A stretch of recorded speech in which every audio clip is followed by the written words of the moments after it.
Unpacking Mormonism is a subsidiary of Daisy Girl Communications, LLC. All content herein is intended for educational purposes only and does not replace the advice or counsel of your personal care provider. Hello and welcome to Unpacking Mormonism and Other Religious Trauma. I'm joined today by my co-host, Mason Westbrook. Do you want to say hi, Mason? Hey, y'all. I'm at a distance here. He's at a distance. Sound is a little bit goofy. We've also got my friend Scott as a guest. Hi, Scott. Hello. All right. So, Scott, we know each other because we moved here to the lake at about the same time, about 3 years ago for us, right, Mason? Something like that. And then, Scott, you and I met about 2.5 years ago. Correct. Yeah. Yes. And we get together regularly and hang out and have a good time. Yes, we do. We laugh way too much. So a little bit about you, Scott. If you want to tell us a little bit about yourself, we'd love to hear a little bit about you. Oh, okay. Well, I'm a small town boy, actually, born there, but quickly got tired of that and had to go to the big cities. Lived in Los Angeles for years, for most of my life, and recently returned to the Midwest. And it's a nice, much more peaceful, relaxing atmosphere. We definitely go slower here in Missouri than they do in Los Angeles. Yes, much more so. Yeah, you actually remind me a lot of my oldest son, Eric, who hates the small town, loves the big city, but then when he comes home, he's like, it's really relaxing here. Like, I like the slower pace. But he still thrives on he's 21, so he still thrives on the go, go, go of Well, I did forever, too. city. It was exciting, but after a while, you want to slow down. Yeah, absolutely. So, Scott, one of the things and one of the reasons we invited you on our podcast is because you grew up Catholic. Yes. So Scott is, in the words of the ex-Mormon community, a no-mo, meaning he's never been Mormon. And I am a no-mo, no-mo, which means not Mormon anymore.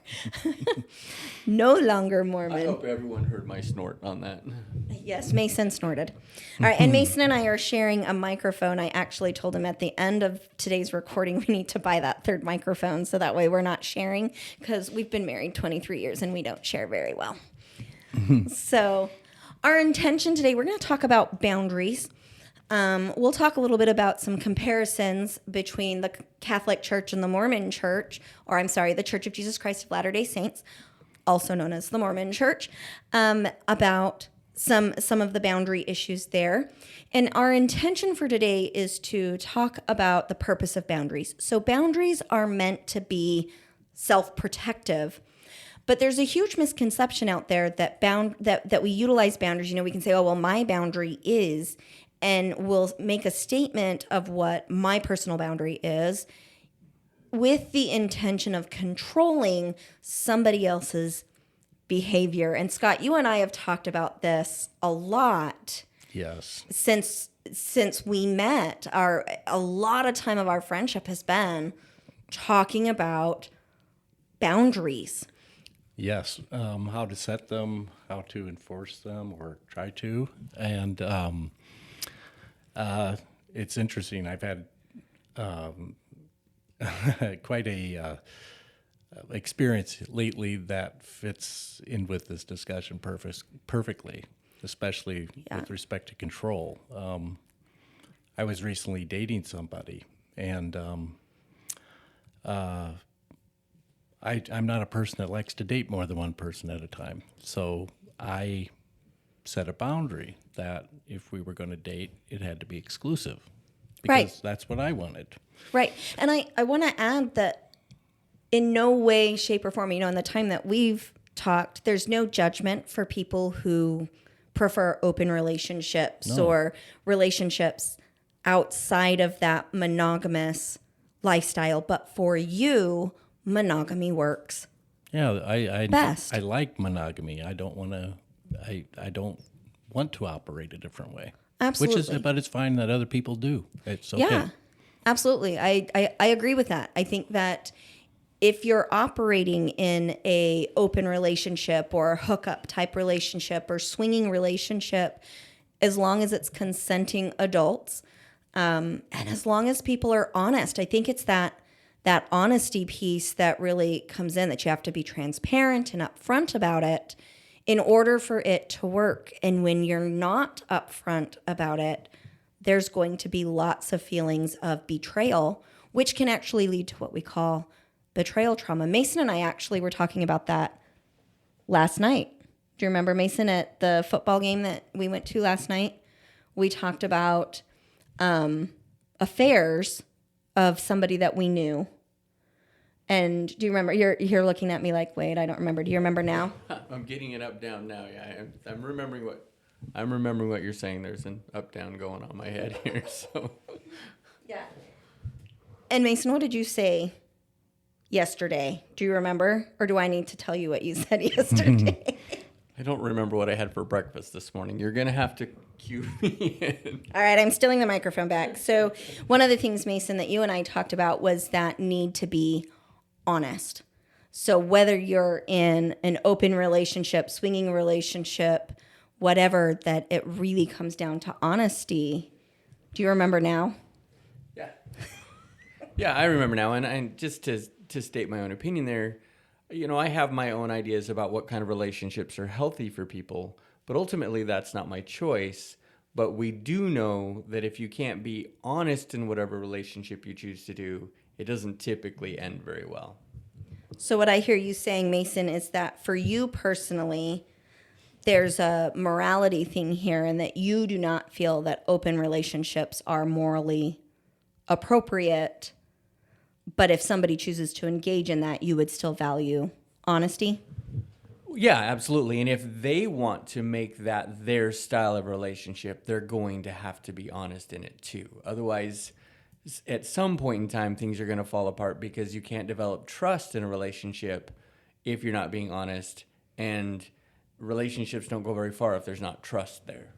Yeah, I agree with that. And I think that boundaries are a huge part of building that trust, for sure. So I will say, from a clinical perspective, what I've seen in clinic is I've seen open relationships or swinging relationships. I've seen them work and I've seen them fail. And the biggest component for success in those types of relationships is the exact same thing as success in monogamous relationships, which is honesty and respect of each other's boundaries. Scott's over there like, yes. Big nods on Scott's end. All right, so Scott, would you feel comfortable sharing with us a little bit about this relationship Sure. that you brought up, and kind of how the boundary thing plays into that? Well, it was a process. At first, my feelings towards this person were quite strong right from the bat, and I had a hard time, not a hard time. It was just, I tend to trust people very quickly, and realized that I needed to slow that down in order for me to actually get to know the person and build trust instead of giving trust. Yeah. And that really was a process to do that. Right. Well, and I like that, because you and I have talked in the past that, oftentimes when you trust right off the bat, the version that you're trusting is like that surface person. It's the person like, I'm coming to this new thing, so I'm putting my best foot forward. And oftentimes it takes several months before we start to see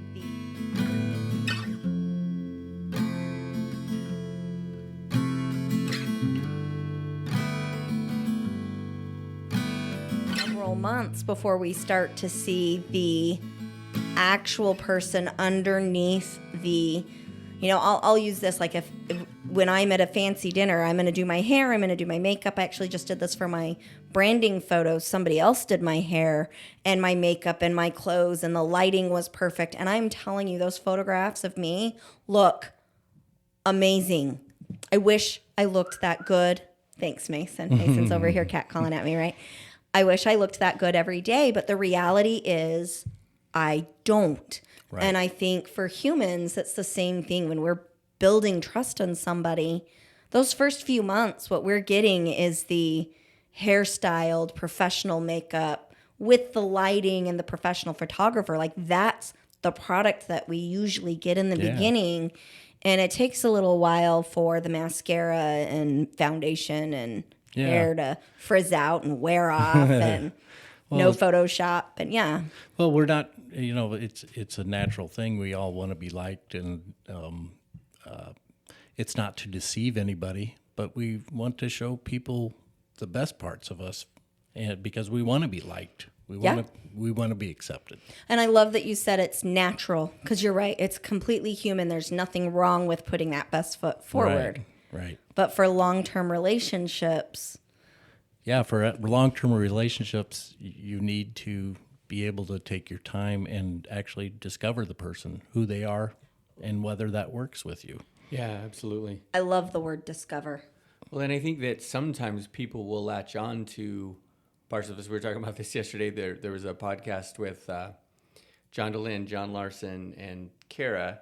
And John Larson brings up, I think part of the issue is that I'm actually pretty famous for what I would consider some of the worst parts of my character.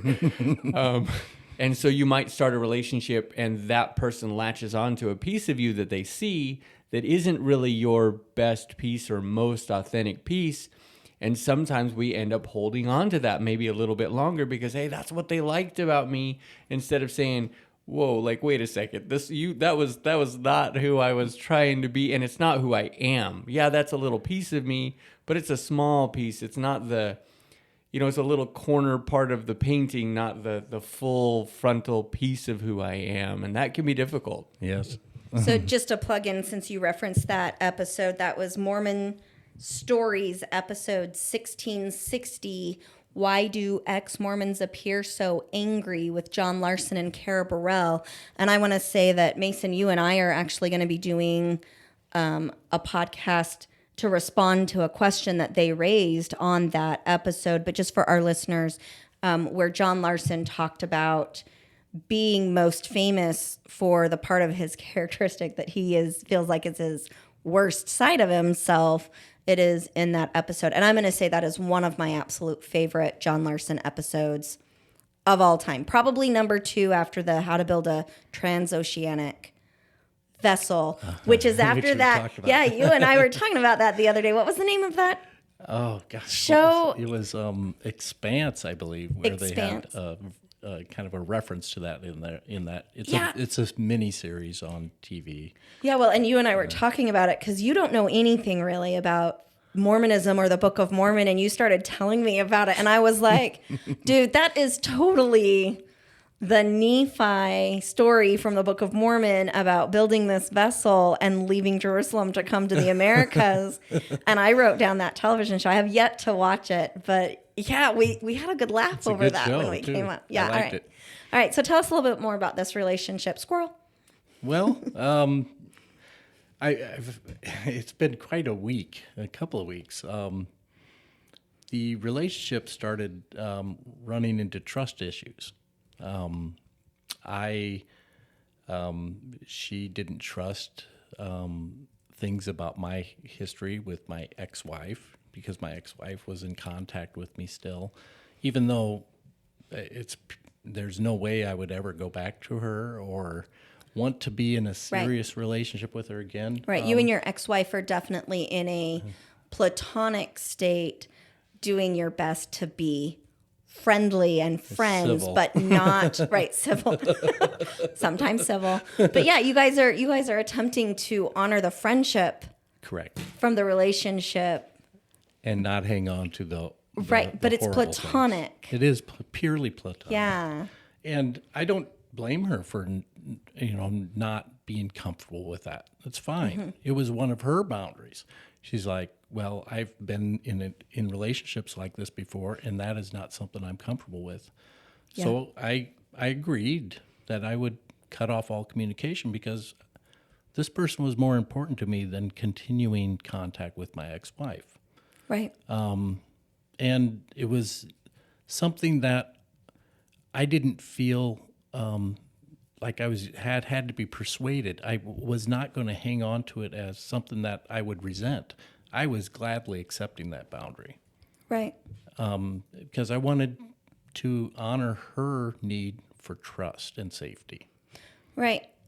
And I love that, because something that we talked about in our planning meeting was you, Scott, me, Sarah, Mason, I'm not sure where you're at on this, so feel free to chime in, but we as human beings are done with surface shit. Yes. We want to be able to experience relationships that have depth and authenticity. So content warning for our listeners, later in this episode, we are going to be talking about sex. So if you've got little kids in the car listening, heads up.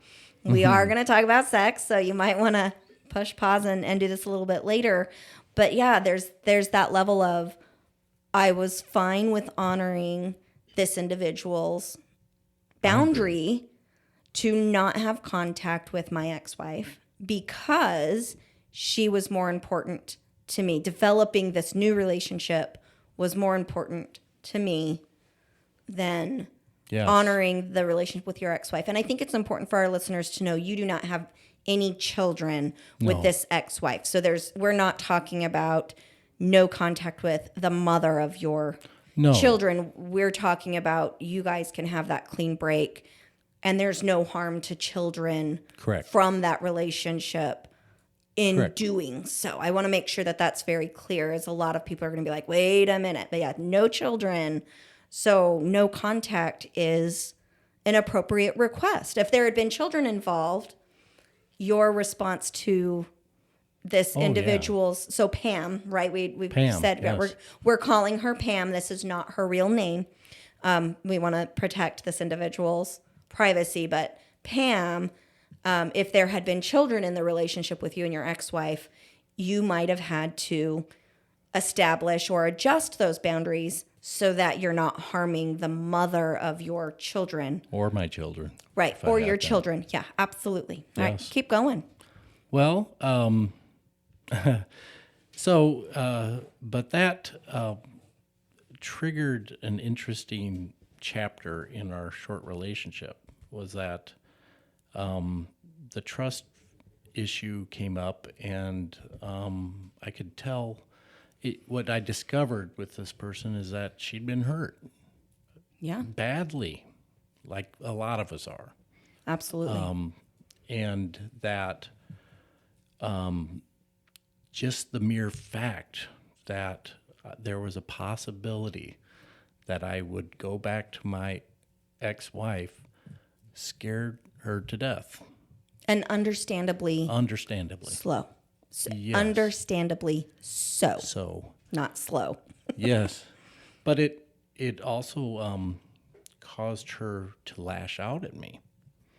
And I didn't know exactly how to handle that, because she started making accusations. Oh, well, you didn't go there just to get some paper signed. You went there to sleep with her, or you went to you're having this other relationship on the side. None of that was true. Right. So what you're talking about is she was mind reading. Yes. Rather than addressing her fears from I feel vulnerable, this has happened to me, I'm having a hard time trusting you because of things that have happened to me, not necessarily because I don't trust you. Right. But and nothing wrong with her. I mean, I have a lot of sympathy and compassion for her, because that's a difficult place to be in. Mm-hmm.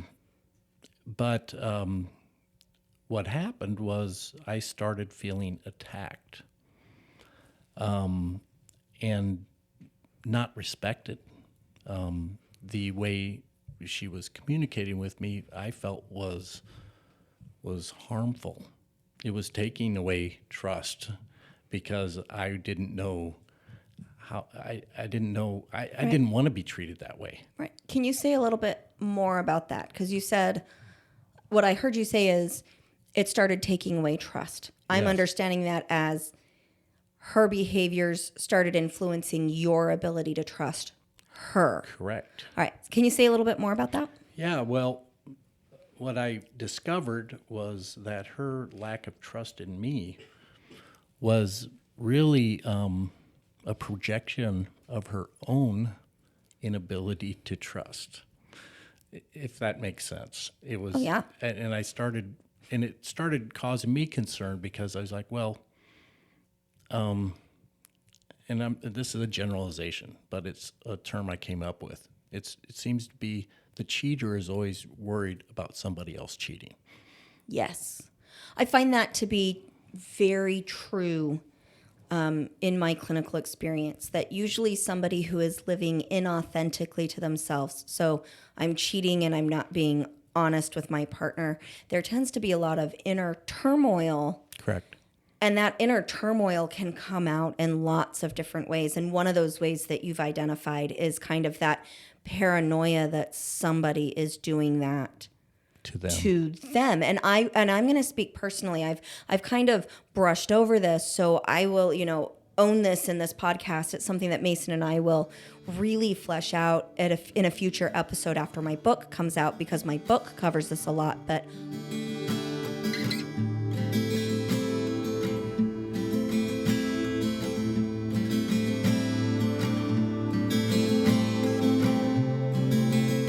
I cheated on Mason, and yeah, I'm gonna say that during our healing time, my paranoia and terror that he was going to cheat on me, and me getting mad at him for things that I was doing to him, like he wasn't doing those things to me. Exactly. But I started to perceive that that's what he was doing, and interpreting that as, oh, well, he's cheating on me, when in actuality, it was me that had cheated. And one of the things that I think I did well in that affair is that I informed Mason about it very, very quickly after it occurred. And so that made that kind of paranoia and whatnot less in me. Therefore, I was not taking that out on Mason with the same level of intensity, because I told him about it and was authentic about that. Mason, now that I've shared that here, is there anything you want to say about that before I turn the time back over to Scott? Because our listeners are probably a little like, whoa. Bombshell. We're not here to talk about that. So really all I want to say is that, not today. I'm kind of keeping some notes because, of course, this is unpacking Mormonism and other religious trauma. I think after the story comes out, we're going to address some of that. And so I may come back to that. I don't think there's anything I need to say about that right now, except go read your book. When it comes out, go read your book, which will talk about a lot of the struggles that go along with situations like that. But I think we'll come back to that towards the end of this podcast. Yeah, absolutely. So plug in there if you want to know more about how that impacted Mason and I and what was going on within that affair. That is like the major content of my book, Trauma Bonded. It is a memoir that talks about how my own personal trauma led to a lot of those challenges. And it is, as of right now, still scheduled to come out in the spring. I will update you listeners if that date changes, but it is recently gone into line edits, which also means cover design and all those other things. So for those of you who are familiar with publishing, we're getting closer, and I'm super excited and also terrified because I was really raw in that book. So yes, Mason, I appreciate the fact we will unpack that on Unpacking Mormonism more after the book comes out and our readers have the ability to get the full story in the book Trauma Bonded by Sarah Westbrook. So back to you, Scott. Okay. Well, I'll continue with this story. So what I realized during this was that I did not like being accused of something I wasn't doing. Right. I didn't like the manner in which I was being spoken to. I found it disrespectful and hurtful. Yeah. So I set a boundary. And it wasn't like, oh, I'm going to set a boundary. Just it was something that came organically, where I was like, you know what, I'm not going to put up with this anymore. Yeah. It's not healthy for me and I'm getting angry because what's resonating inside of me is hurt. I'm feeling hurt. Yeah. I'm like, wait, I don't deserve this. Right. And I'm going to pause you. I absolutely love that you said it came organically, because when you and I talked about it a couple of weeks ago for the first time, that you were utilizing the emotional state that you were in to inform your actions. So when you set the boundary, one of the things that you and I had kind of had a chance to talk about was, when you set that boundary, it was a conscious decision. It was mindful. It was well thought out. And it was a direct response to your emotions and feelings and how you were being triggered by these interactions with Pam. And you were able to step back, get curious about that. Like, we've talked a lot about that, in our friendship, about getting curious and what is my body telling you? When you're friends with me, Sarah Westbrook, the counselor, some of my Mason's over here nodding his head as well.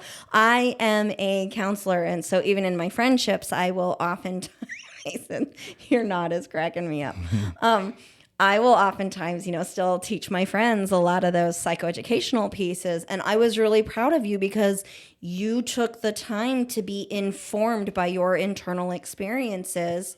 And when you set the boundary, you did so with intention and mindfulness. This was not a reactive, you're pissing me off, this is my boundary. This was, hey, this is what's going on inside of me. Here's my boundary to, as we said in the beginning, protect myself. And I think that boundaries oftentimes, I remember my very first counselor that I ever saw, I was in my early 20s. His name was Jim. And Jim taught me that we teach others how to treat us. And when we're doing that with healthy boundaries, we're not utilizing that, quote unquote lesson right in a manner to control others, but rather we're using those boundaries to protect ourselves. And as people bump up against them and we reinforce that boundary and speak from that intentional place, we're teaching other people how to treat us. And when people continue to bump against those after we've had those discussions and whatnot, we then get to take that information and say, okay, this person continually pushes my boundary in this way. What do I want to do with that? And so you're able to adjust those boundaries. Yes.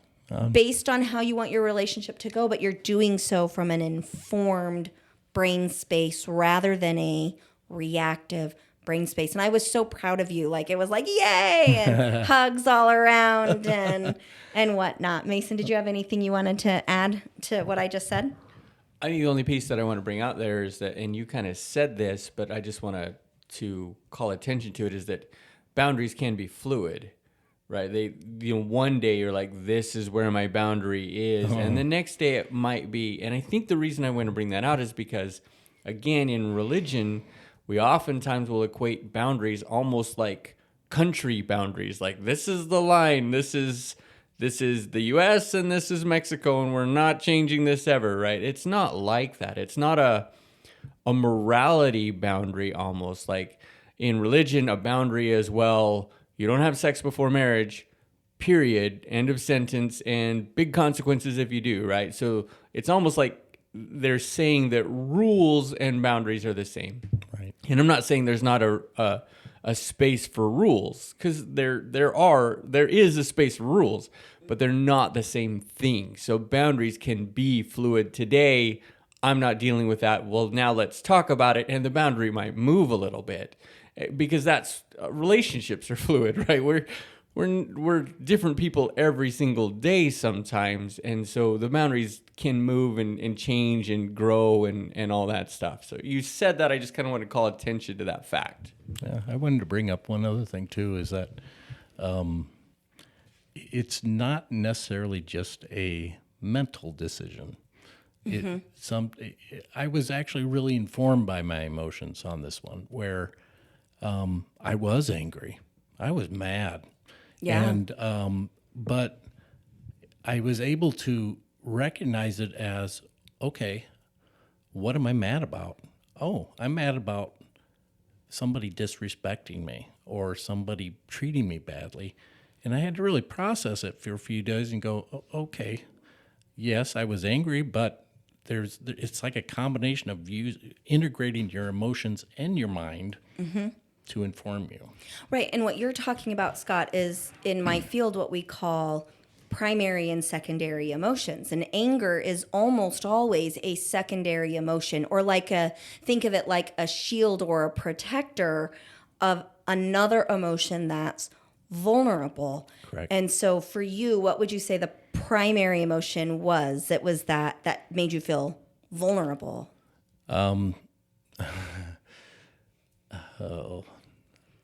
I'm a little confused, so we might. Okay, so let me clarify my question for you. So when you say I felt disrespected and that made me angry, if I look up here at my chart, I might, by being disrespected, I might feel threatened or hurt. And that's the primary emotion. Yes. And then anger comes out with that protective shield. Rawr, I don't want the hurt and threatened part of me to show. Therefore, I feel angry. Yep. Anger is usually protecting something that's a lot softer and more tender. And so, you were angry. Yes. And you may have set that boundary to protect yourself from continuing to feel angry or continuing to have that softer emotion kind of pushed against. But we have those primary emotions and those secondary emotions. And we will use those terms interchangeably in the behavioral health field. I like to tell people, it's a secondary emotion when it is covering up or shielding and protecting something that feels more vulnerable. And so when we talk about like the RAID, the emotional cycle, one of the reasons I tell people get specific is so that your brain can begin to identify what's underneath the secondary emotion. That's a natural, normal process. We are supposed to have secondary emotions. I'm going to say our secondary emotions are normally that automatic amygdala response that just, kind of takes us away, that we don't have control over. So when we get back, when we regulate and kind of come back down from that initial response and we get specific, it can be, hey, that was really tickling me because in past relationships I was disrespected and I let it go on for years and years and years, and that made me feel resentful and bitter. So when Pam pushed that button, I got angry to protect myself from years of resentment and bitterness, and there was a trigger there. So secondary emotions are usually protective or covering up something that is more vulnerable and tender. I also loved, Mason, what you said about boundaries can be fluid. I like to think of them as like liquid cash. They can, some of them can be liquidated very quickly, but also some boundaries are very firm. And so we have negotiable boundaries and non-negotiable boundaries. There are a lot of people who would say an affair in a relationship is going to end the relationship. And that's an okay boundary. That's a firm boundary that for a lot of people is immovable, and that's okay. Whereas boundaries about dishonesty or something else, maybe there is a little bit of movement in there. But then again, when we're in that conscious brain space, how much am I willing to work through before I identify this as, hey, you're bumping into my hard boundaries that are not negotiable and not fluid. So yes, we've got hard boundaries that are solid rock, and we have fluid or liquid boundaries that are more nuanced based on the relationships that we have, the situation, the environment, what we know. And so, I really liked that you brought up fluid and wanted to add, yes, there is, but there's also some that are rock solid. Like for me, if I ever get hit by a man, That's my heart. I'm done. I'm out. Right. And a lot of that, Mason just pretends to Gibbs slap me over here. You want to push that boundary before we fly to Italy, babe? Not really. Okay, that's good, because Scott's right here. I'll take him instead of you. You want to go to Italy, Scott? We'll have a great time. So yes, some of those are rock solid. For me, I have zero tolerance for violence against me because of my history of abuse in my family of origin. Like, that's a rock solid, do not cross it. But a lot of other things that would be rock hard for some people would be a little bit more fluid for me, and that's okay. The mighty and resilient Merrimack River, carving through the communities of our great region.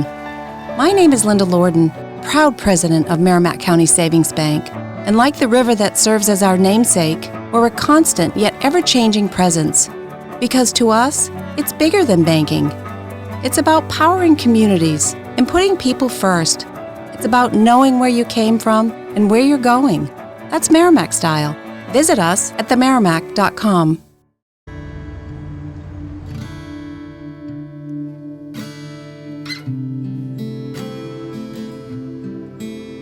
Our boundaries are meant to protect us, our emotional state, our physical state, our spiritual state. Now I'm sounding very much like the 4 pillars of wellness here. So, but yeah, Scott, back to you. I absolutely love that you set that boundary after you had taken the time to process what's going on for me. I need to protect myself. This is the boundary. Yeah, it worked well. I kind of surprised myself because I'm still learning how to set boundaries, and I think we all are. Yeah. A lot of times people will look at me and be like, "Oh, you're the counselor, you're the expert," and I'm like, "Hey, I might be the expert at teaching you. That does not necessarily mean I'm the expert at following my own counsel and advice." Mason. Well, I think it depends a little bit on which relationship it is. You know, obviously you're going to tolerate a little more from a child than you would from, you know, the woman in the line at the supermarket, right? So some of that just changes that, and some of it, you know, I'm looking at your emotion thing over there, your feelings thing up there, and there's such anger is right there in the middle, but then there's 8 different feelings above that, and then 16 feelings above that. It's just, you know, there's such a span of what we're feeling and what we need to manage. So for instance, even, you know, like the affair, you might say, well, that's a showstopper for me.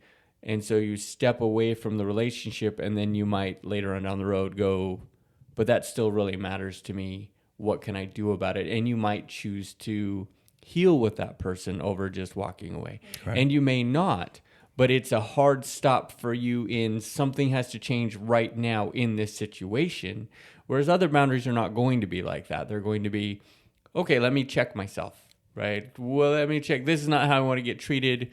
What's going on here? What do I need to do now? And I think that they have to be that way. The boundaries are there to set up to protect ourselves from pain, from loss, from some of the things that are really hard in our lives. And so we have to, if we want the boundaries to really work well for us, they're really stopping points for us to re-examine where we are and go, oh, somebody crossed the line here. Where does that put me now? Not, what do I do with them? That's got to stop. Right. It's, what do I do now? Where am I now with what just happened, so that then I can figure out what to do next. I love that. Thank you, Mason. So what happened? You set a boundary, and then what? Well, it worked. It was it stopped that behavior, and it immediately improved our communication, because she was able to, well, I was able to tell her how I wanted to be treated, and she responded with, okay, I understand that, and started communicating better. That's wonderful. Well, and that's the whole purpose of having a boundary. It's, this feels uncomfortable or unsafe for me. In order for us to continue a relationship, I need. And if you notice, what I'm doing is I'm not saying you need to stop this and you need to stop this and you need to stop. That's those boundaries where I'm trying to control somebody else. Rather, when this happens, it makes me feel I don't like that. I need, and then we state that positive need. And remember, that positive need does not mean good or righteous. It means something the other person can do versus a negative need, which is something you're asking them to terminate. And we know from research that humans tend to respond better to positive needs. If I tell Mason, I feel very scared and vulnerable when I get yelled at by men, I need you to speak in a quieter voice, chances are he's going to respond to me better than if I say, stop yelling at me. It reminds me of my dad when you do that. I'm basically saying the same thing, but I'm framing it as I feel vulnerable. I feel scared. My dad used to yell at me. I shut down when people raise their voice at me. I need you to speak in softer, quieter, calmer tones when we're working through things. Now it's I'm setting out what the Gottmans call a bid for empathy, but because I haven't attacked my husband or attacked the person I'm setting a boundary with, you're gonna I'm struggling with my words because you can't control the other person here. You're more likely to have the outcome that you're desiring. If I attack you, I'm most likely going to have more pushing against both people's boundaries. I'm going to push against their boundary. They're going to push against mine. Whereas if I establish a boundary based on my feelings, my experiences, and my needs, more often than not in healthy relationships, the other person is going to be able to say, oh, I'm sorry. I don't want you to shut down. I don't want you to be afraid of me. I don't want to remind you of your father. I know that that's a really ugly place for you. Absolutely. I can talk to you in quieter tones and not push that boundary. So I'm really glad that in this case, Pam was able to have a shift in the behavior. Yes. So my and question, I love that term bid for empathy because that's so accurate. I mean, everybody can relate to feeling hurt or whatever. And right. When it gets communicated that way, it's not an attack. It's on the other person and it doesn't escalate. Right. It settles things back down to a point where you can both talk. Right. There's a reason that in John and Julie Gottman's research, they were able to basically say, I can tell the health of a relationship within a couple of minutes based on how the couples communicate. When the couples are responding to each other's bids for empathy or bids for connection, we can add all kinds of words in there. Mm-hmm. They can predict with over a 90% accuracy whether or not that relationship is going to end in divorce based on that behavior, how couples manage conflict and how they respond with connection and empathy, which I find so fascinating because when you combine that with the research of Brene Brown, you and I, Scott, are huge Brene Brown fans. We talk about her all the time. Yes. Yeah, we're like, oh, you want that Brene Brown book? Here's this one. It was your dog, right? Wasn't it your dog that ate my book? Right, with Howard. Yes. His dog loved Brene Brown so much he consumed it, and Scott had to replace my book. And he's very well behaved now. Right. Yes, Howard guy knows how to respond to bids for attention and empathy. Good laugh there.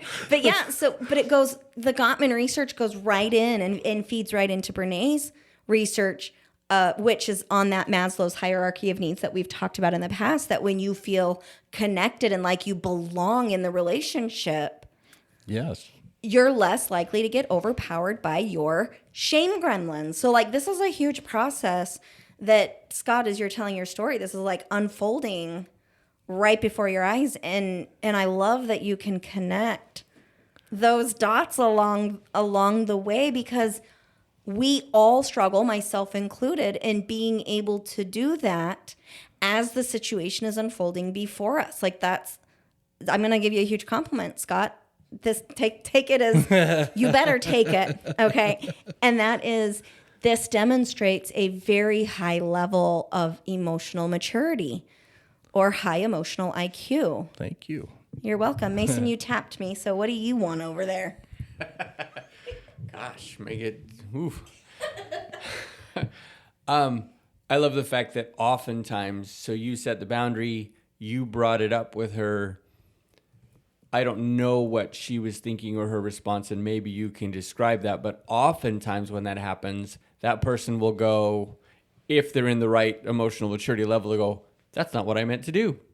Mm-hmm. Right? So often that happens, especially in our relationship, right? We'll check in with each other and go, shoot, that's not what I was trying to do at all. Only when we're both in the right brain space. I want to plug in when we're not in the right brain space. That's not what happens. Well, and if you're in the wrong brain space, what typically happens is, that's not what I did, right? So now it's an accusation of that's not what I did. So you're not, and that can be informant too, right? If somebody says that's not what I did, you can immediately tell they're not in the right brain space to have that conversation right now. Right. Well, and I want to be cautious with right or wrong brain space. Mason, when you respond with that's not what I did, what part of your brain are you functioning from? Well, and of course you're referring to amygdala. I know all the right answers now, but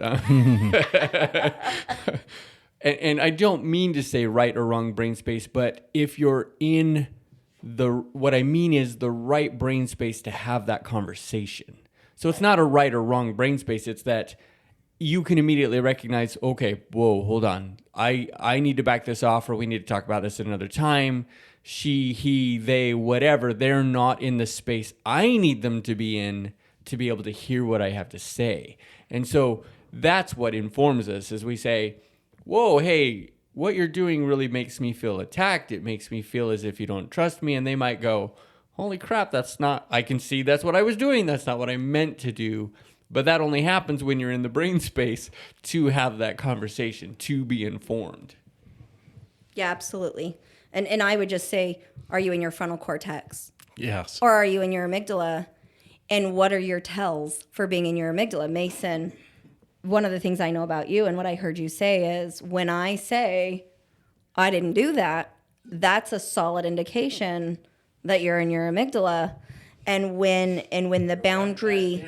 Yeah, Mason's like, write it down. I'm in my amygdala. But when you're able to take... But when you're in your frontal cortex and you are able to identify, oh, I need to apologize because that wasn't my intent, chances are you're in your cortex. And if you're in your amygdala, that doesn't mean you're doing anything wrong. It means you need to step back, examine, go back to it and start again. And what we're talking about, these are kind of like almost idealistic. But these are things that I say strive for in your relationship. I'm here to tell you, Mason and I do not do this perfectly. We had a pretty good doozy last week.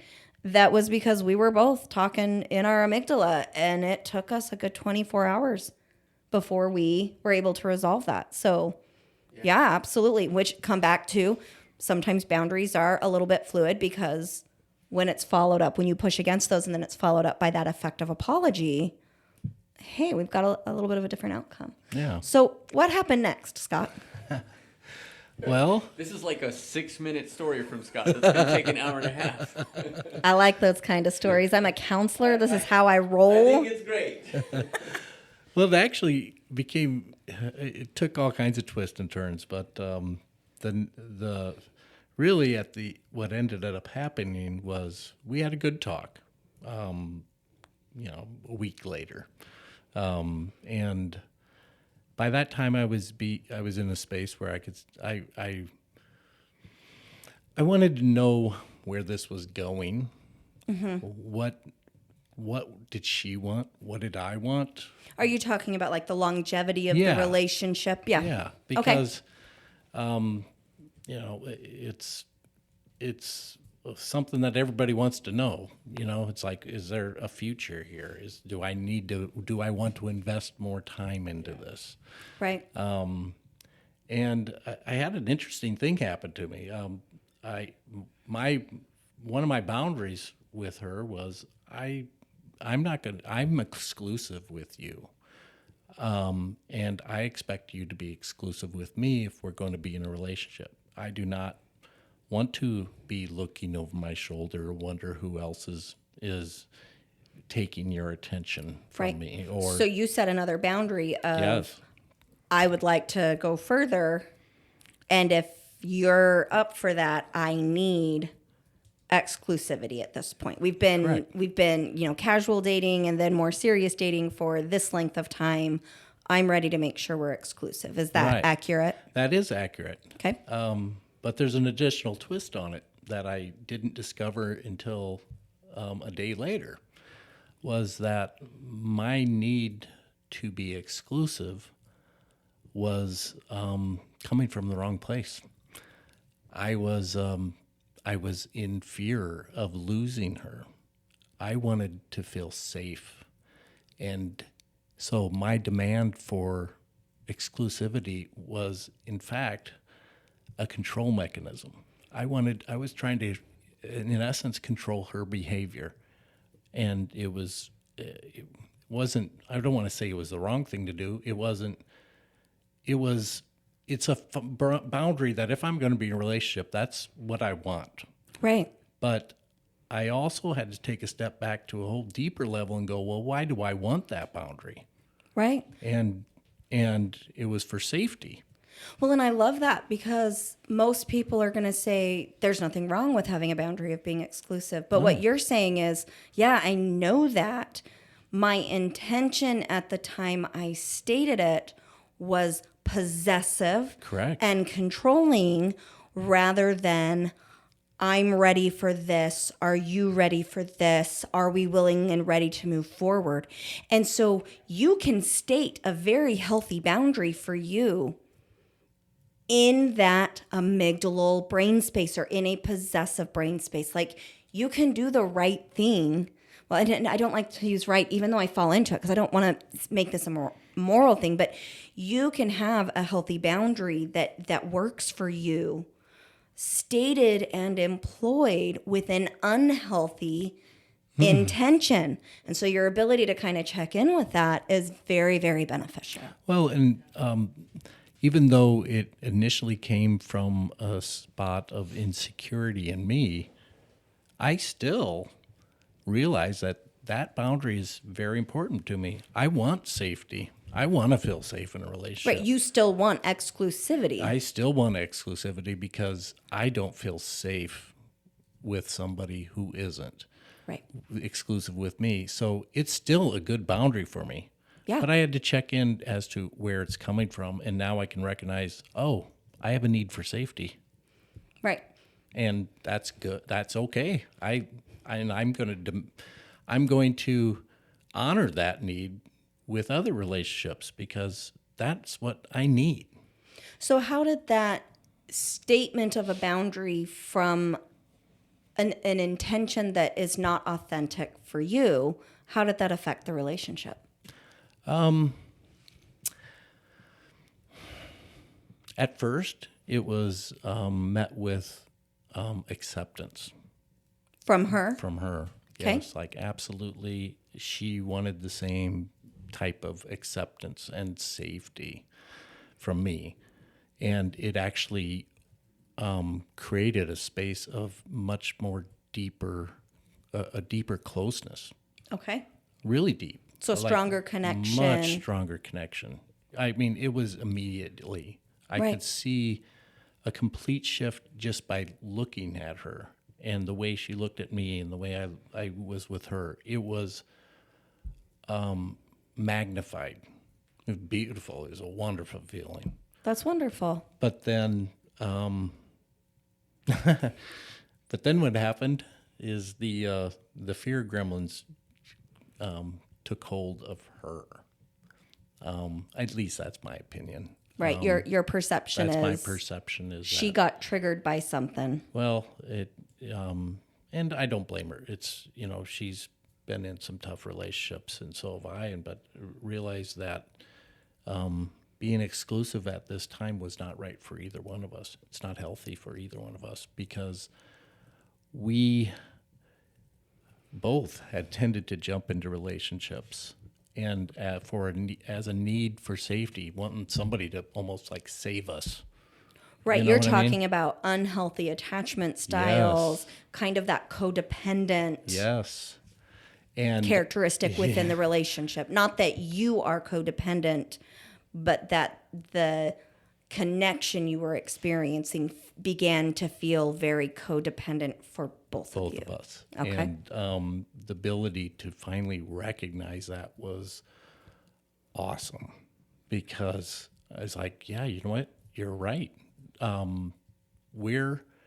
This would be both unhealthy for both of us to be in a committed relationship to each other.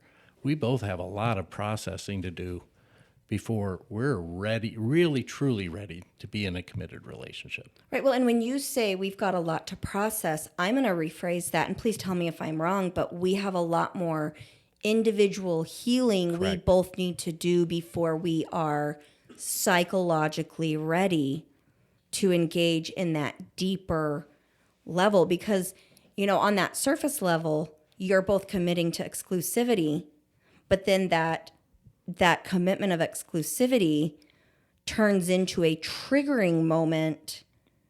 There's something deeper going on, something that needs to be examined. So I love that you're bringing that up, because that's normal. What you're doing is you're evaluating, now we're exclusive, and suddenly, in the beginning it was great. We kind of have that, pheromone and that oxytocin Correct. release, the bonding hormone. You got some, your brain did some really cool chemical shit. Mm-hmm. But then once the chemical shit filtered out of your body and you were able to calm back down and look at things, you're like, whoa, I'm being triggered left and right, and I'm getting into a place that doesn't feel comfortable anymore. We need to address this, because there's definitely what I would say an open emotional wound that you probably didn't realize either of you had. Mason? And I think, again, I'm loving the story and the vulnerability, because, of course, I don't know you all that well at all. But to bring it to that religious thing, almost, again, the difference between following a rule and setting a boundary. Like, okay, I want exclusivity, and so I'm choosing that for myself. Or this organization is telling me I have to have exclusivity, and then we set ourselves up for all kinds of pain or resentment, or, well, I'm doing this because I have to, kind of a thing. And in this case, if you both have healing that you have to work through, you might not be in the place that you need to be right now. Well, and I'm going to interrupt you here a little bit, Mason. I 100% agree with what you're saying, but I also want to add there's a social standard of exclusivity. Yeah. And so a lot of times people feel pressured to jump into these deep relationships really, really quickly, because that's the social norm. And I know for you and I, Mason, in Mormonism, there's pressure to get home from your mission, find somebody that you can take to the temple and get married as quickly as you can, and then have a ton of babies. And it's too fast. I was 18 and 2.5 years old. Does that work? I was barely 18 and you were 24, and we were really young. And I mean, it's worked out well for us, which is great. I'm sorry, you're right. You were 22. Yeah, he was not mature enough to be 24 yet. That's not how I wanted that to go. Okay. No, but so yeah, I was 18, you were 22, and then that immediate pressure of, okay, now your next step is. And so it's not always religious rules. It can be religious rules. Scott, before this, we were talking about how Catholicism kind of formed your relationships and some of those ideas and expectations. Yeah. And we've got societal rules and norms. Like I would still say the majority of the people here in the United States of America would be like, "Ooh, open relationships are bad."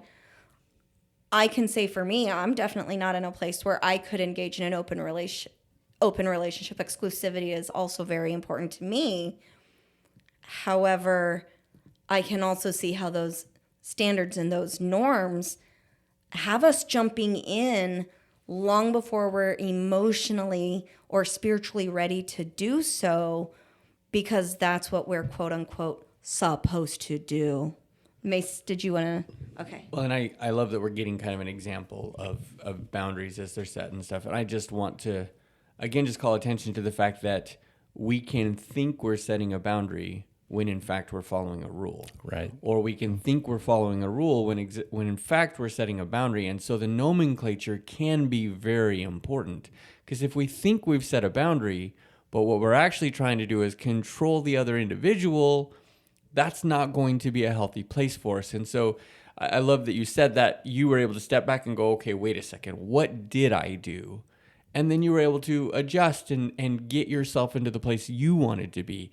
But if we don't have that introspection, and I'm not a very good introspective person, that's come up a couple times in this podcast, I'm not very good at that. And so part of this process is learning, how do I see myself? How do I recognize that the choice I've made maybe didn't come from the place I thought it came from?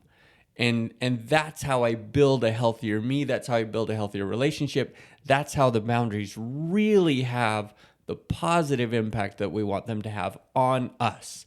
Hopefully they can have a positive impact on the people around us too, but that doesn't always happen. So it has to be that the boundary has to have a positive impact on me. They're self-protective, right? And that's one of the things we talked about before too, is that they're protective and healthy. They're not manipulating and controlling. Sometimes we use the title, quote unquote, boundary as a manipulative or controlling thing, but then we haven't really set a boundary. We've set a rule. We've set a rule. Yes, exactly. Like, no, we're going to be exclusive. If you want to be a part of this relationship, I need that. But what we've really done is not talked about our need. We've talked about what I need from you. And that's not the healthy part. Well, and you can have a boundary where you're stating what you need from your partner. But again, it's the intention. Yes. Right. In order for me to be in a long-term committed relationship, I need exclusivity. Great. I need exclusivity because I'm afraid of losing you if you casually date somebody else while we are still getting to know each other. Are we possessive? Check our intention. Am I doing this to control somebody else's behavior or to protect myself? Right.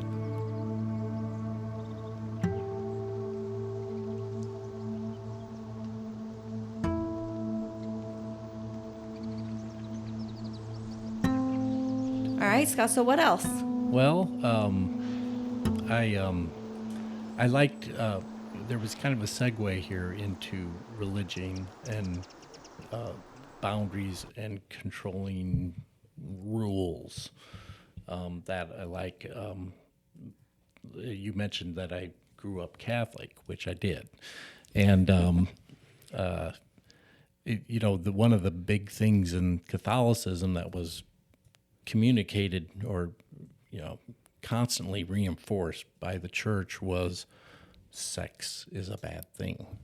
Sex is only for reproductive purposes. You have to wait until you're married, all this stuff. So it became a shaming mechanism and to control. Well, at least I felt controlled. Like, okay, you can't do this. You can't enjoy sex. You can't have sex outside of being married or in wedlock. And it became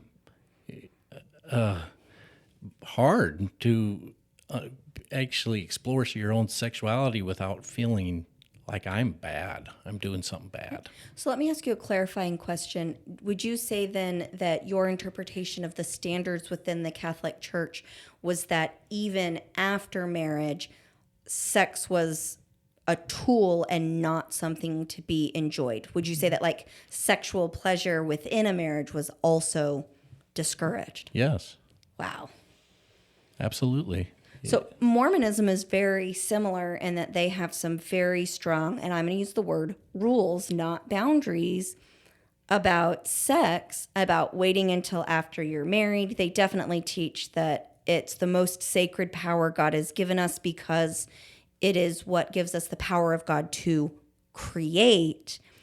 And I know that a long time ago, like Spencer W. Kimball and McConkie's day and age, Bruce R. McConkie's day and age within the Mormon Church, there were rules about missionary style only. And I mean, we got all these really like the church was in the bedroom. But I would say that over the years, they've kind of expanded that sex within marriage can be, enjoyed and binding, and that it's a good and healthy thing. And I'm grateful to see that growth. But Scott, I've worked with a lot of Catholic people, and I've got family members who are Catholic because my mom's side of the family were Catholic before they were Mormon. And yeah, that was a very common perception in that day and age, that even within a marriage, sex was not meant to be pleasurable. And I hurt for that because y'all, sex, when you've got a partner that is responding to your pleasure needs, sex can be amazing. Awesome. Yeah, and definitely bonding and connective. And Mason's over here nodding his head big Beautiful. as well. It's Beautiful. spiritual. Oh, I like that because in an earlier podcast, Mason and I identified spirituality as the ability to connect with other living beings. And so, yeah, Scott, I'm going to agree with you that sex can be a very spiritual experience for a lot of people. Now, having said that, there are individuals that fall on that asexual spectrum, and that's okay. That's normal. But when you are functioning from a place where sex is comfortable and enjoyable and you have a strong desire for it, and you have a partner that feels the same way, that is healthy and wonderful and beautiful. And definitely not just for kids. Maybe that's why Catholics and Mormons have so many kids. Mason, is that why we have so many kids? We had sex and then we adopted, so that way it made our sex righteous, right? Sure. But I'm just thinking that, I don't think I have any personal experience with this, but it must be really difficult to essentially feel guilty at the same time you're supposed to be doing the thing that is the most intimate between you. Yes. Between partners, yeah. And I don't think I have anything like that because I've had sex with one person, and we've had a pretty healthy relationship over the years, including in the bedroom. And so it must be difficult to have those conflicting emotions, right? Like, this should be the most intimate, or one of the most intimate and bonding things that we do together. But in the back of my head, I'm just filled with shame because, well, am I doing this because I want to, or because we're trying to have a baby, or she's taking birth control? Oh my gosh, this isn't right. It's got to be really difficult to be in that. And one of the thoughts that came to my mind as you talked about religion is that it feels like the control over sex as a whole is a bid to make your relationship with the church more important than your relationship with a spouse. And you can argue whether or not, some people, maybe they feel that that's the case, that the church, the relationship with the church or quote unquote God or whatever is more important than that spousal relationship. Maybe for them that is the case. But I just want to call attention to the fact that that's what it feels like. If you're okay with that, cool. If you're not, then you need to be aware. Well, and I would say, Mason, one of the things that we struggled with when you were serving as a bishop was that it very much felt at that time in our life that the church was more important than me and than our children. And that was probably the worst years for us in our marriage. I can say that I felt closer to you, and I would assume that you felt closer to me post-marital affair than we did during the time that you were serving as the bishop. And the reason was because after the affair, we said, what do we have to do to heal from this big wound?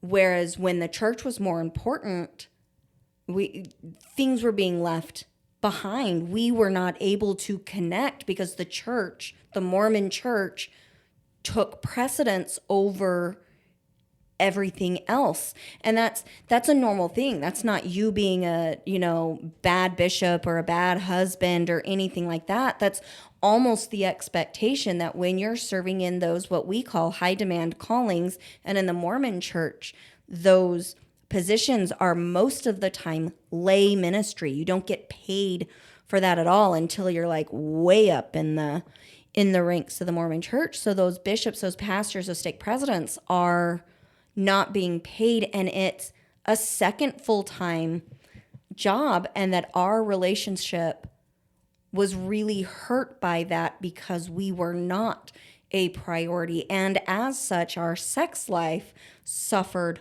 more during that time period as well.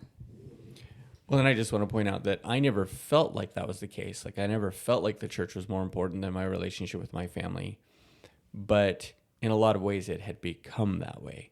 And that's just as dangerous. Like, if you're not aware that something else has taken precedence, again, introspection, right? It's for me, it's tantamount to the same thing as what you, Scott, what you went through of the, why am I setting this boundary? Right. I've got to look at myself and go, what is it about this that is important to me? And for me, as a bishop in that situation, I had to step back and go, and I didn't really do this until after I'd been released and after we were back together, after being separated by the military. Then I was able to go, oh yeah, because mostly you were able to tell me that you had been in a situation where you felt like the church was more important than our relationship, and that can be tough. So this is, again, with boundaries, it's all about examining, where am I? Why am I setting these? What am I doing these for? What am I trying to accomplish in my own life? What is missing? What is hurting? What's going on? Well, and I would say, Mason, that I think one of the reasons why you didn't see it is because from the church's perspective, you were checking off all of the boxes. There were those rules that you were following, and because you were doing it the way the church said was the right way, the way the church said would bring you happiness, you just assumed everything was okay.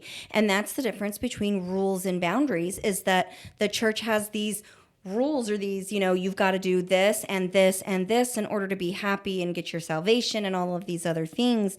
And so it's normal and human to say, I'm following the rules, therefore I should be happy, and to be completely oblivious of the fact that the church is not honoring personal boundaries and needs within the individual or within relationships.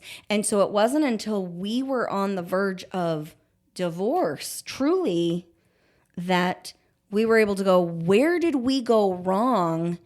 And me leaving the church because I just couldn't do it anymore. It was like, I can't be a member and be happy. I know too much now for those two things to coexist, for us to be able to reevaluate our relationship. And then we set some strong boundaries for what your activity in the Mormon church would look like, so that you had that ability to flip and make our relationship more important and our kids more important, and to really kind of put that church back in its place. And I'm not wanting to disparage the Mormon church. I think this is normal for high demand systems. This is normal in high demand religions. And hey, we as the individual, boundaries are self-protective. If the religion is getting in the way of relationships, which for most religions we preach, your marriage and your families are the most important thing to nurture, we've got to manage that contradiction and say, do I need to set some boundaries with my church activity? And in Mormonism, that might look like, if you're an active member, that might look like, I need to be released from my calling, or I need to make sure that we're doing other things as a family to make sure those connections are solid instead. So, Mason, you wrote me a little note here that says it's normal for high demand relationships. I like that. Yeah, absolutely. That I'm going to give you a rule and you're going to follow it is common in high demand relationships. It's common in narcissistic abuse. It's common in borderline personality abuse. I mean, this is a common thing. And so, listener, if you are finding that that there is that rules within the relationship rather than boundaries that can be adjusted as needed as the relationship demands and whatnot.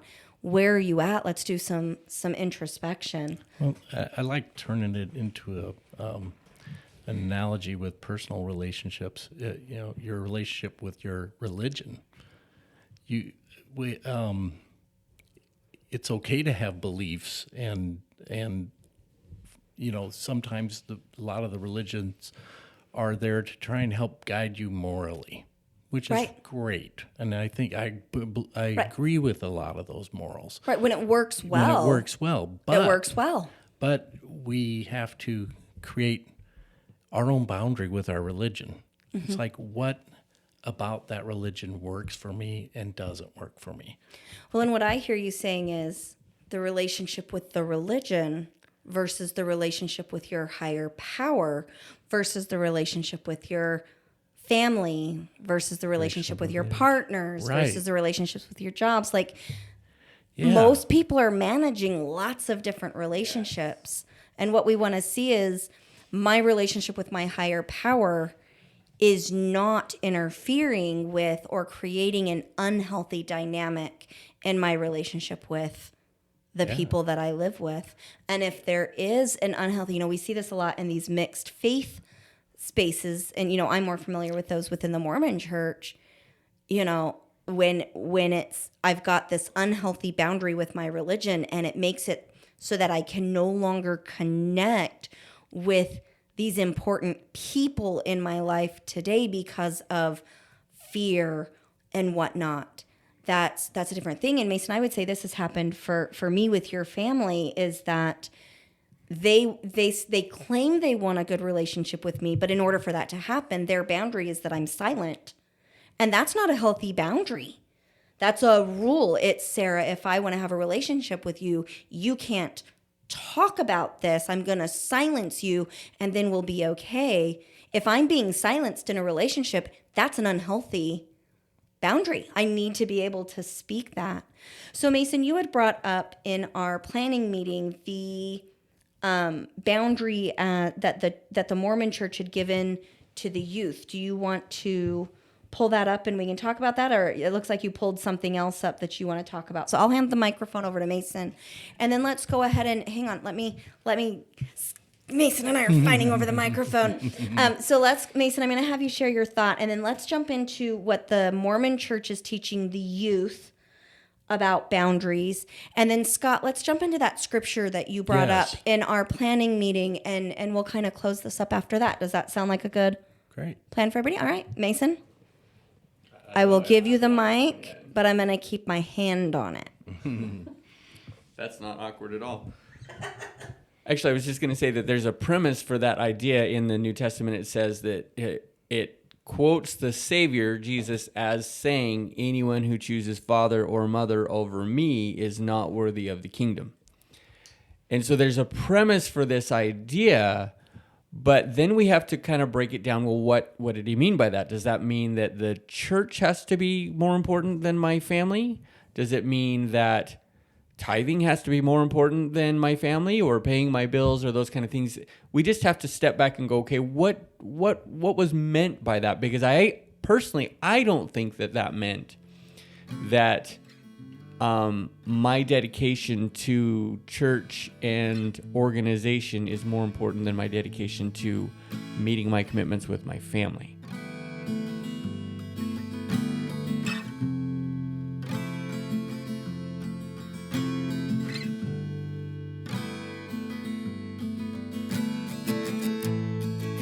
And sometimes people will take it as that this relationship with church and God is more important than any other relationship, and that might be toxic to all your other relationships. It might work out just fine, and oftentimes it does, but we have to be able to step back and go, well, what does this mean? I just wanted to bring up that premise. That premise exists, and that's where a lot of that malformation of relationships and priorities comes from. So, well, it's... we can do that on the table. We can. Oh, I'm sorry. Go ahead. Well, there's I don't know what to call it. In the Catholic Church, one thing that was always taught to us was, or to me, what really stuck with me was the that it was holy to be able to turn the other cheek. Right. It was godlike to turn the other cheek. And so if you were, the story went something like, well, this person slapped Jesus and he just turned the other cheek. You're supposed to allow him to hit you again, in essence. Right. And that created within me a struggle of setting boundaries, because I was like, well, in order to be godlike, I need to be forgiving of whatever thing happened to me, how somebody treated me. I'm supposed to just forgive. But that's not healthy. Right. Well, and followed up on that scripture is also the scripture of, was it Peter who asked the Lord, how many times do I have to forgive? And it was, 70 times 7? Is that what it was? Like 70 times 7. And something that I teach people all the time is that forgiveness is the natural byproduct of healing. And so when I say, well, you need to forgive that person, that's not healthy. You can't demand forgiveness, because when we demand it, or we're like, I've just forgiven you already and now I'm moving on. Hey, you've got a deep emotional wound that has not yet been addressed. Forgiveness is a symptom of healing.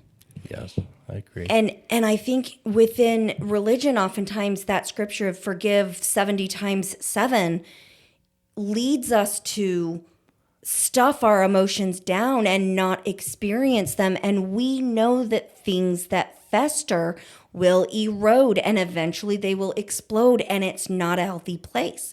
So yeah, Scott, I agree. We've got this scripture of, turn the other cheek and just get the shit beat out of you, basically, right? Mm-hmm. And don't have boundaries. You just take it. That's not healthy. That's not healthy for the person that's doing the slapping or the person that's being slapped. Right. And then on that second half of forgive 70 times 7, I don't find that very healthy either, because then I'm allowing myself to be wounded over and over and over again.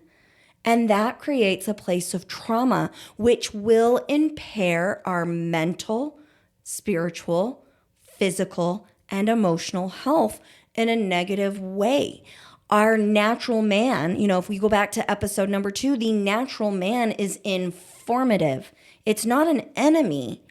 It's informative. If I'm being hurt by somebody over and over and over again, maybe I need to get out of that relationship so that I can heal these deep emotional wounds. If I'm getting like, oh, you slapped me on the right side, here, slap me on the left.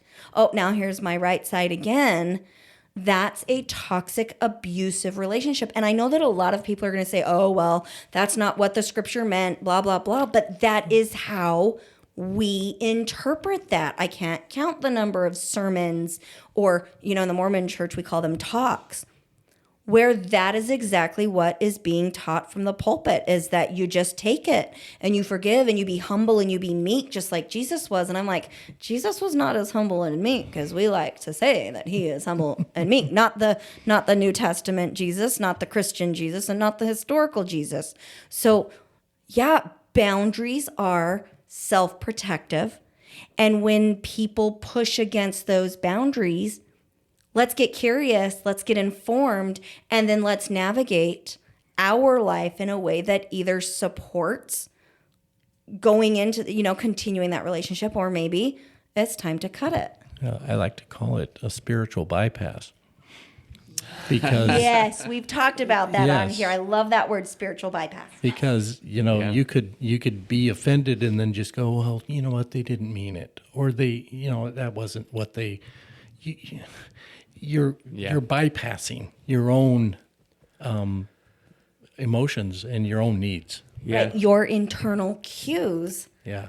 that are biological to keep you safe.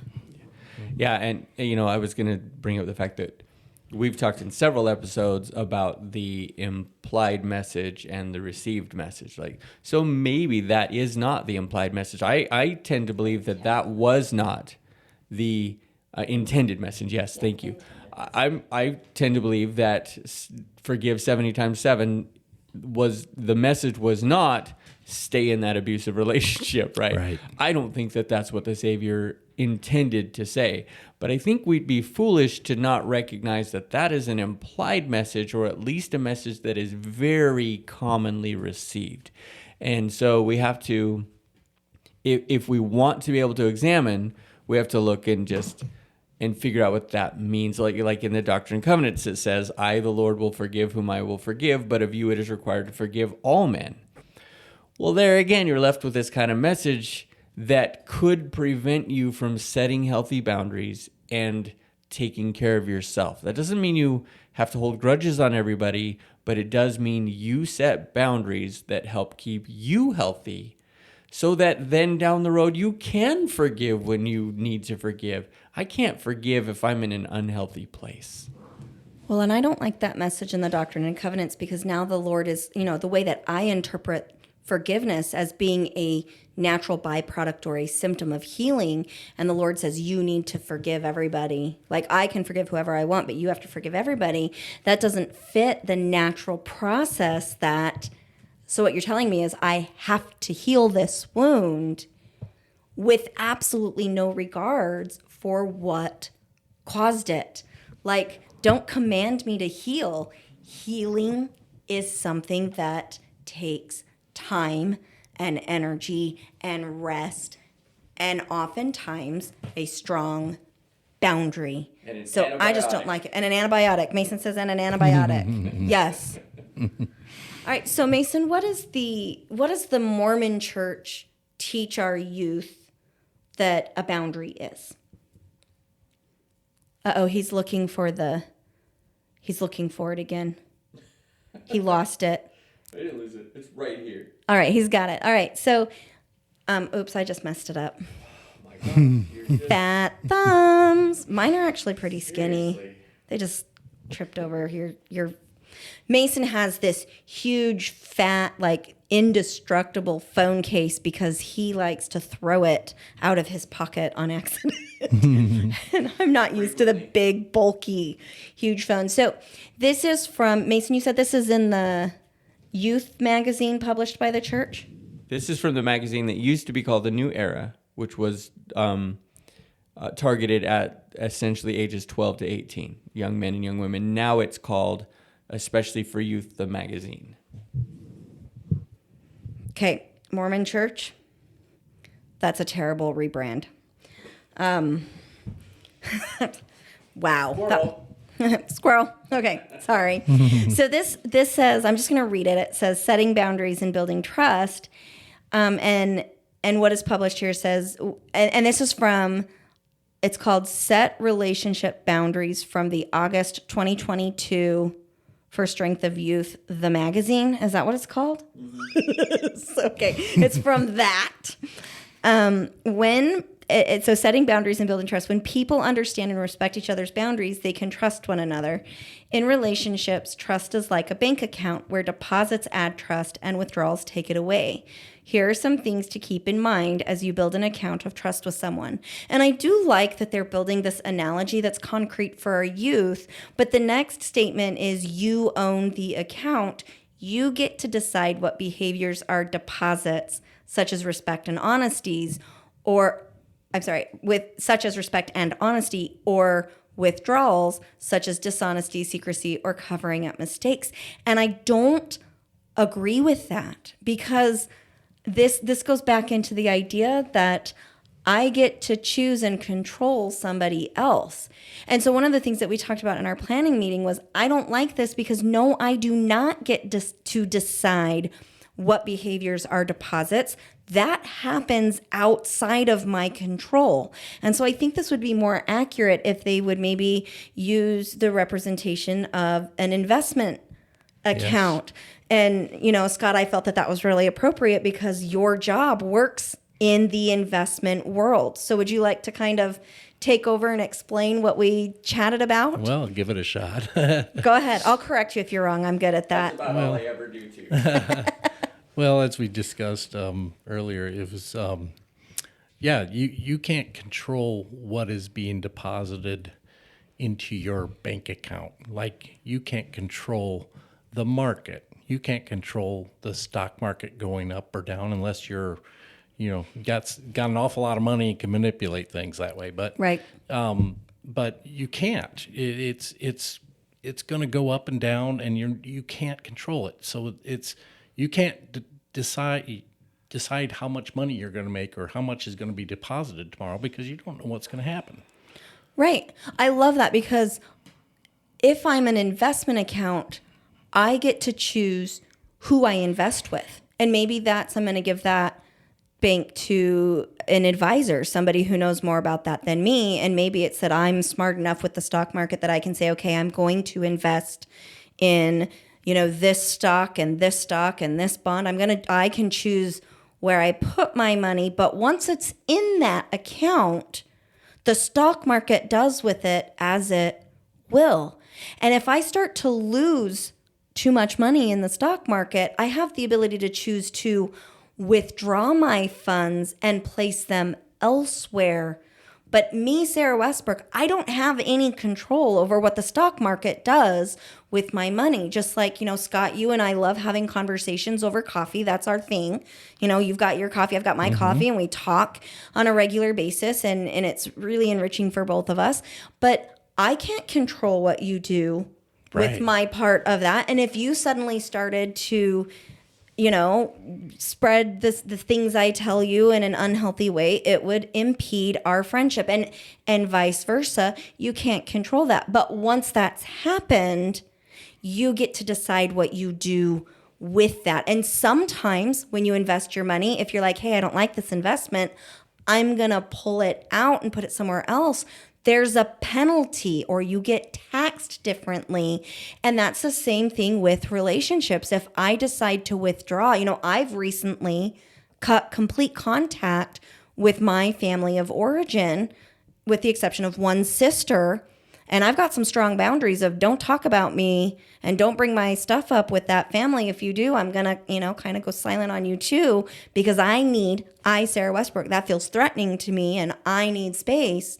If I withdraw from that investment, there is a cost, but I do not have control, as the church would say, of the deposits or the withdrawals. Once I've invested, it's out of my hands. And depending on the market, now I get to choose what I do with that. Yeah, I like that. Yeah, I like it too. Mason, did you have anything you want to add? Let him explain it. Good job. I just rephrased it. Well, I like how you basically decide how much loss are you willing to take. Yes. It's okay. If I'm losing a lot, okay, it's time for me to cut my losses, and that's painful too, because you're not going to get that loss back. Right. That's gone.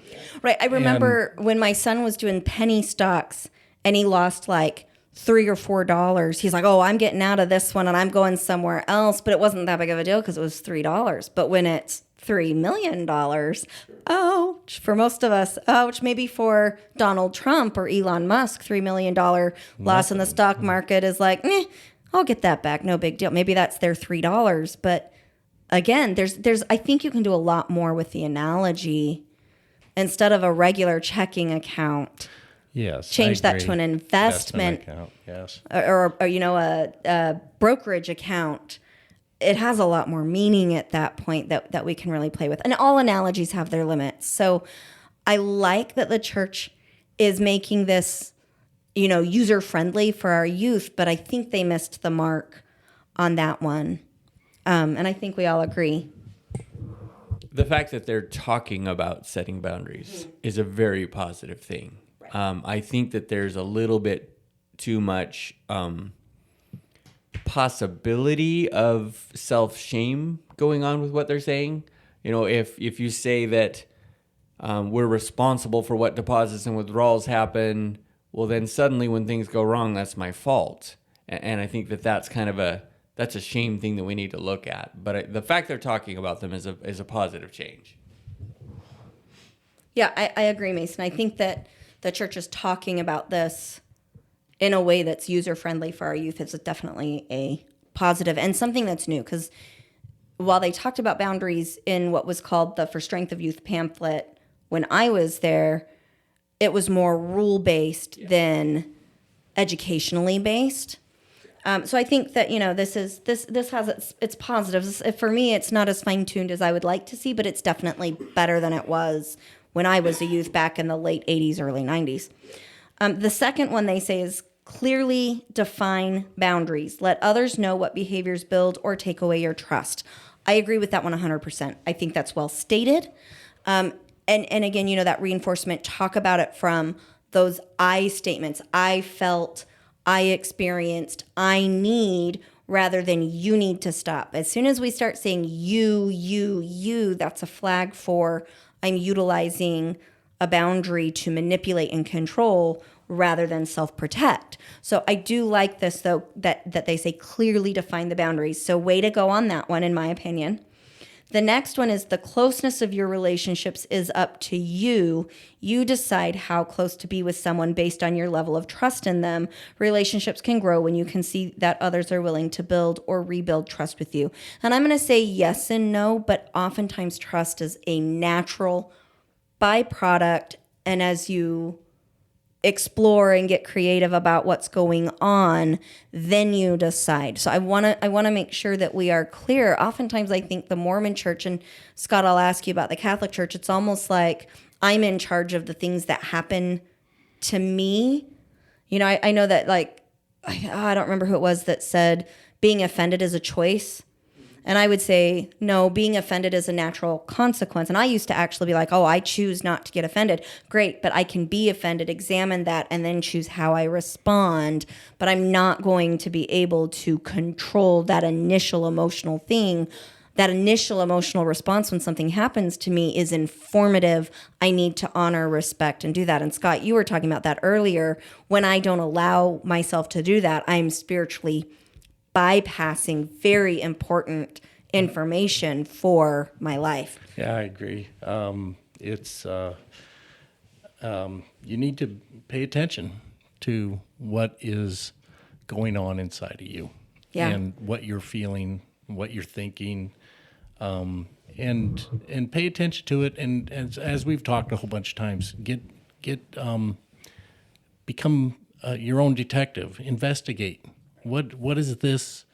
What is going on with me? What am I feeling? Is it okay for me to feel this way? First of all, and it is. It's always okay for you to feel however you're feeling. But how do you want it to affect your life?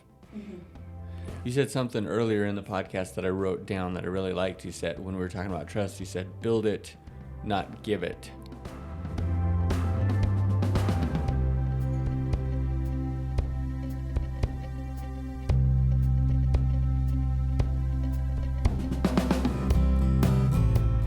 I think a lot of times we talk about, well, I'm going to give you my trust. That's not really the case, right? We're building trust by all these, whatever goes on between this relationship. And I just wanted to call attention to that again because I really liked that. Thank you. Yeah, thank you, Mason. I like that. The next point in this really, it just rubs me the wrong way. And I have to be careful because I don't want to disparage somebody's spiritual beliefs. But the next one says, listen to the Holy Ghost promptings. The Spirit can guide you on how to best approach every situation when you seek revelation and act on the impressions you receive in your mind and heart. And one of the challenges with that is that we are having initial emotional responses and we need to investigate that. Like, there's confirmation bias, or I think, Scott, in our planning meeting, you said self-bias. Natural bias. Yes. Right, of ourself that, oh, this feels good, therefore it must be from God, or, oh, this feels bad, it must not be from God. But really, our uncomfortable emotions are oftentimes more informative of an issue than our comfortable emotions are. And so this one gets me really tied up in knots because we tend to ignore the uncomfortable emotions and go for that bias of this feels better, so I'm just going to trust it. And I'm going to say that's from God and get myself into trouble. And so do I believe that there's that spiritual experience and that we can get some elevated emotion and stuff? Yeah, absolutely. But that's not an automatic green light to move forward. We've still got to do that detective work, that investigating and stuff. I agree. To say you need to listen to, or you listen to the Holy Spirit, a lot of people don't know how to do that. I don't know if I know how to do that. It's usually a feeling. I've started learning how to listen to my emotions, and I'm interpreting that a lot of times as communication from God, because it's when something really resonates inside of me, like, wow, that feels right. It can be right. It can be guided, but sometimes our emotions lie to us. And our brain will be trying to, but you're stuck, as you said, in your amygdala. Your emotions are firing, and you can believe that that's right for a moment, but you need to take your time back, step back, and go, okay, what am I really hearing the Spirit, or am I filtering everything through my emotional reactions? Right. Through your natural bias. So the thing that I wrote down from our planning meeting was that you may not set appropriate boundaries if you don't check on your natural bias. That doesn't mean you have to change what is going on, right? It may, in fact, be a very spiritual experience. If you believe in God, you believe that God communicates with you, it may be exactly what you think it is. But if you can't step back and go, okay, what's going on here? Is this my natural bias? Is this just the easy path? This is what I want. If you don't check that, then you may end up making or setting boundaries that aren't what you think they are. Right. Mason, this makes me think of that statement that you used to say, and I'm going to butcher it and then hand the microphone over to you so you can, make it more eloquent. And that's like, there's no growth in the comfort zone. And no comfort in the growth zone. And no comfort in the growth zone. And I think that that's a super valuable statement because, again, like I said earlier, we generally learn more from the uncomfortable emotions. And oftentimes, at least I know in Mormonism, uncomfortable emotions are often equated with sin and the devil. And I don't buy into that. I'm very much, my emotionals are tools of information. And when I examine those, that helps me. So if I'm only building my boundaries on what feels good and comfortable, I'm going to get myself in trouble. I'm going to get hurt. Whereas if I build my boundaries based more on what's uncomfortable after I've gotten curious and I've taken some time with them and sat with that discomfort, now I'm going to make boundaries that keep my brain and my body healthy and safe and regulated and all these other really big words that I could go on forever. So, Scott, did you have anything else you wanted to add to that line of thinking? No. I just wanted to say that, how do I say it? It's all of this whole conversation about religion and relationships and stuff. It can be a little complex, and I guess I want to say to people that it's okay if you don't quite understand everything we're talking about, because it doesn't always come naturally, and it takes time. So I used to judge myself sometimes of like, well, I don't get it. What are they talking about? I don't get it. And that's okay. Yeah, I've had to like scold you almost a little bit at some of our coffee dates. I'm like, Scott, be nice to yourself. You've been doing it this other way for, decades. Yeah. It takes time to learn a new way. Every time you fall down, every time you mess up, that's more data, which is why I was so excited with you when you were able to set that boundary with Pam and kind of dig in and understand yourself better, because you're getting it. Yeah. Well, what happened too was it opened my heart. It expanded I expanded internally to a point where in tying this into forgiveness, I have no hard feelings. It's great.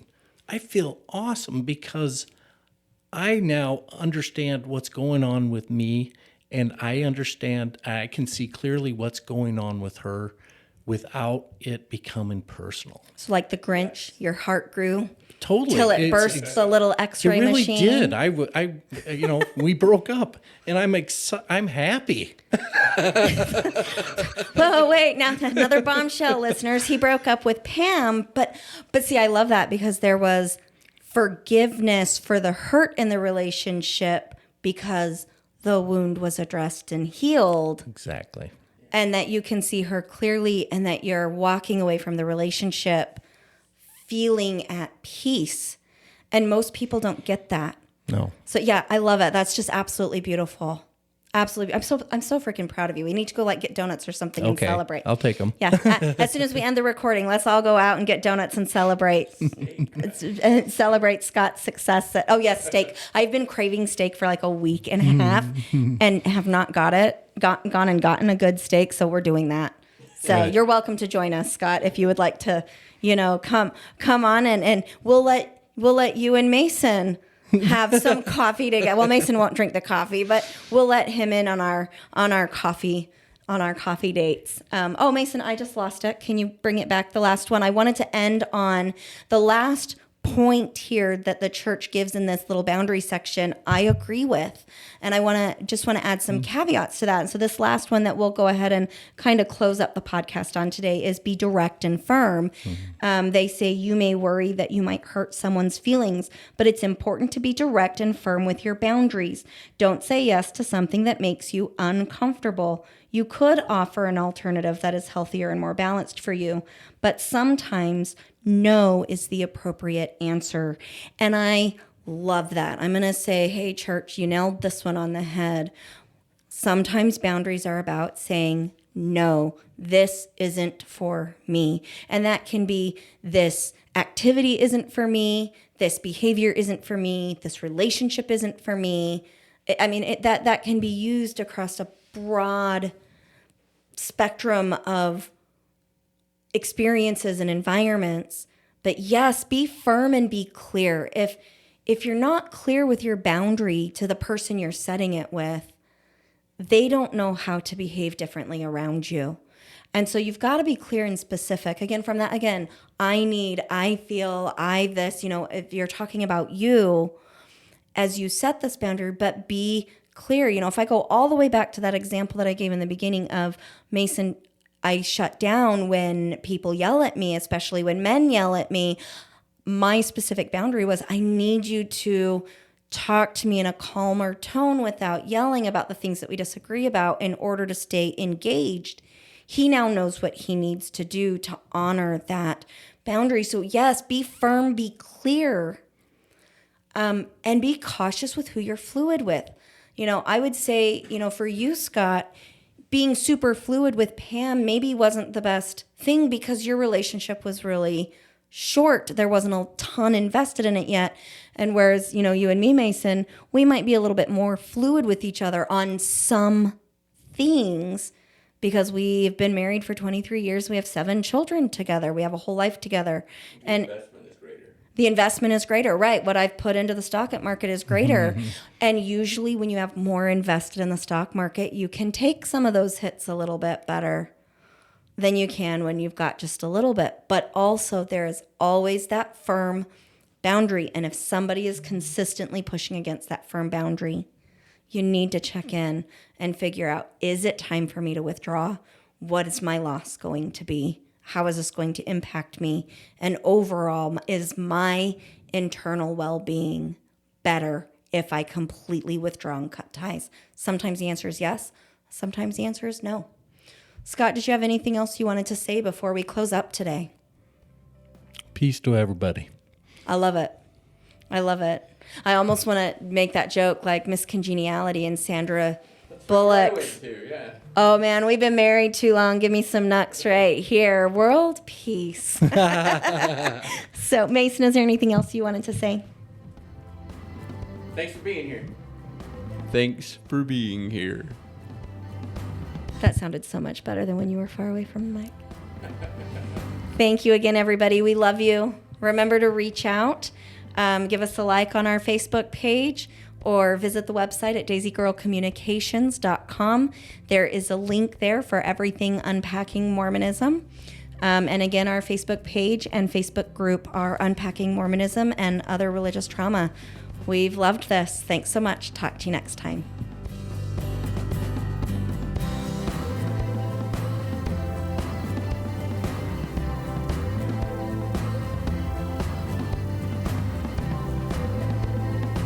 Unpacking Mormonism is hosted by me, Sarah Westbrook, produced by Alex Vidalas. Our music today was by Lorenzo Emanuel, and I Hope You Know by John Worthy Music.